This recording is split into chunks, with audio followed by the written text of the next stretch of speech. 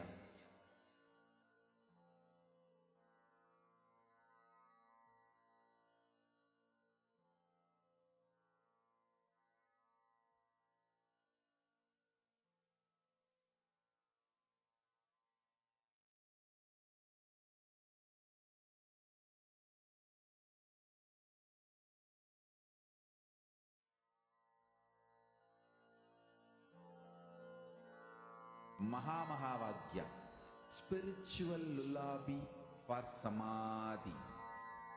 And Suprabhatam, wake up call, wake up song for Paramashiva.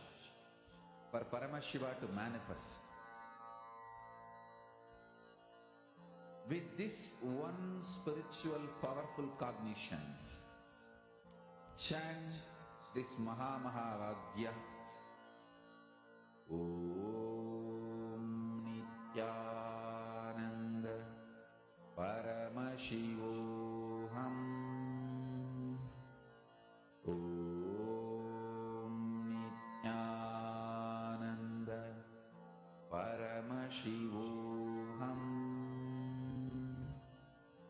Om Nityananda Paramashivoham. Om Nityananda Paramashivoham. Om Nityananda Paramashivoham. Om Nityananda Paramashivoham. Om Nityananda Paramashivoham.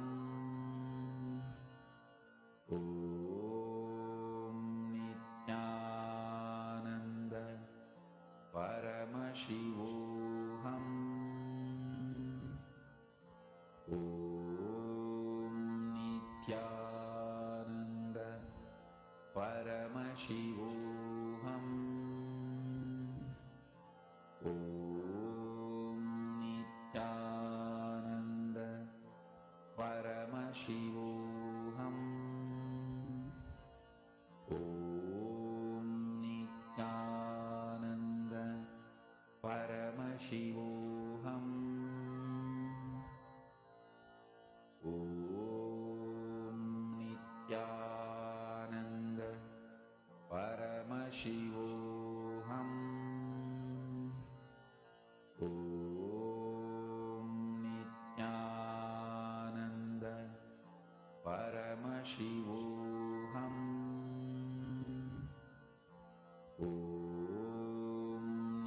Nityananda Paramashivoham. Om Nityananda Paramashivoham. Om Nityananda Paramashivoham. Om Nityananda Paramashivoham. Om Nityananda Paramashivoham. Om